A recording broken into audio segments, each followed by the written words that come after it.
Hey there, it's Terra Milo here, and I have been in business for 10 years. So I want to celebrate that with you and also share with you what I've learned throughout 10 years in business. So let's go. I've got 10 things to share with you today. Number one is to take shortcuts. Give yourself a break. Use templates, use done for you stuff, repurpose your old content. Canva makes really beautiful templates that you can use. So you don't have to invent the wheel all the time. You can reuse and you take shortcuts as often as you can. It's not easy being in business, so make it easy for yourself by using stuff that already exists. Number two, marketing is everything. If you're not doing marketing, you're not reaching new clients and getting new business. So, marketing is so important. It doesn't have to be awful. You can make it fun and easy for yourself, and I hope that you find some good ways to do that. I hope I've taught you some good ways to do that throughout the years. Number three is having an ergonomic desk. So, this is not so much related to business lessons, but to just working and taking good care of yourself. So, on my desk, I have my laptop elevated. So, that's why I'm able to make direct eye contact with the camera because the camera's at eye level. So, my head isn't down looking at the laptop, it's raised. I have an ergonomic keyboard that I've used for like 20 years because I love it so much. It just fits the natural shape of my hand. So I highly recommend getting an ergonomic desk. If you can get a standing desk or kind of sit and stand sometimes, that is amazing for longevity, for you just taking care of yourself. So that's number three. Number four is to batch your content. You can do it for efficiency. You'll feel more professional. It's a good strategy and it helps you plan a strategy. So if you're launching something, you can plan backwards and batch all the content for that product or service that you're launching so that your campaigns are really, really smooth and everything is connected and streamlined.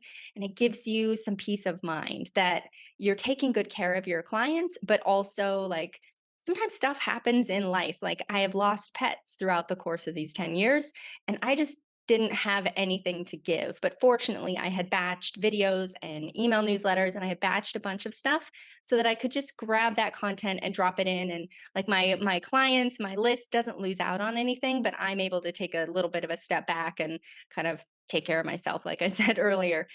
We have so much to do to take care of ourselves in running a business. So it's important to do these things like batching your content. So, what that means is making, like, if you make a video, make as many videos in one session as you can. Like, I'm going to make maybe 4 or 5 videos right now because the light is good. I feel good. I've got the energy. I'm making one video. I might as well make 4 videos.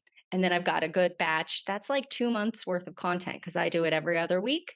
If you're in the mood to write, write as many articles or social media posts or whatever that you can so that like you're in the mood, you're in the flow, just write as much as you can. So that's batching. Do all of that at once. And then you can schedule everything all at once, like batch scheduling. So you schedule all that content that you wrote in your previous batch session. It feels really organized and professional when you batch everything. Number five is to solve a problem. That's what we're here to do for our business. Your ICA, your ideal customer, isn't about that bio demo data. It's about the problem you solve and who you solve it for. And identifying that problem, I know I frustrate my clients because I'm like, okay, but what's the problem? Oh, they don't feel confident. Okay, but what's the problem with not feeling confident? Like, how does that show up in their life? Like, you really want to drill down into the exact problem you're solving. So get super clear and just keep asking yourself that question. Okay, but what's the problem with that? What's the problem with that? And until you reach the real problem and how it's showing up in your clients' lives, then you can speak to them in their language and they really feel like you know them and you know what you're talking about. And they're going to feel much more supported by you if you really understand their problem. Related to that is to number six is to niche sooner or niche, however you want to say it. I say niche, but niche sooner. So many people, when they start, they want to help everyone, but you've got to be super clear about exactly who you help. It's going to guide your marketing, it's going to guide your website, your business, all of it is going to be guided by that niche. So don't be afraid to be super clear and specific about who your niche is. It's going to help everything. And you will exclude some people, but that's fine. You're going to exclude the right people and you're going to attract the right people. So, niche sooner. Number 7 is to grow your email list. I've got to tell you, I have a small list, but they have sustained me. You have sustained me for 10 years of business because I nurture my email list and I made that a priority from the beginning. So that's number 7, grow your email list.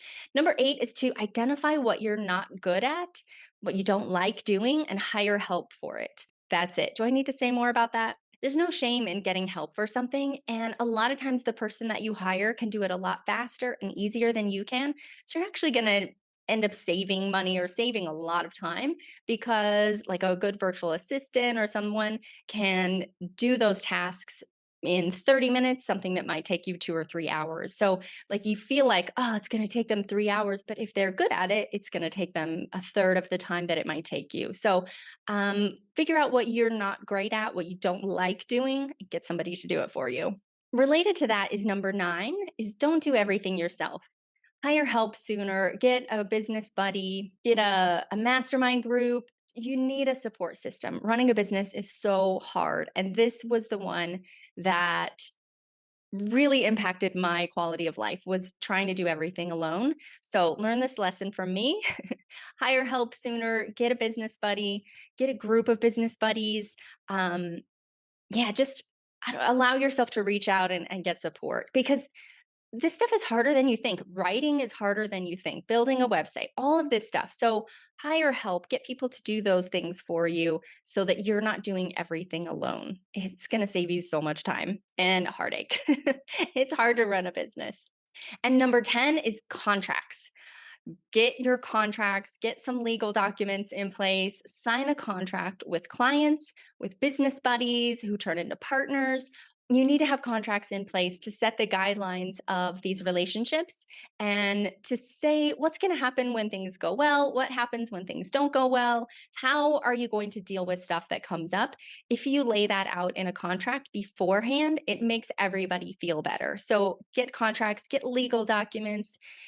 It's not sexy, it doesn't sound fun, but it really, really helps your business feel legit, and it also supports you in so many different ways. I've got some resources for that. I'm gonna drop all of the resources related to the things that I mentioned here in on my website, so you can grab that information and get yourself covered so that you are set up to have 10 years in business like I have or even longer. I hope you go as long as you want in your business. Thank you for celebrating with me, and I hope to see you in a future video.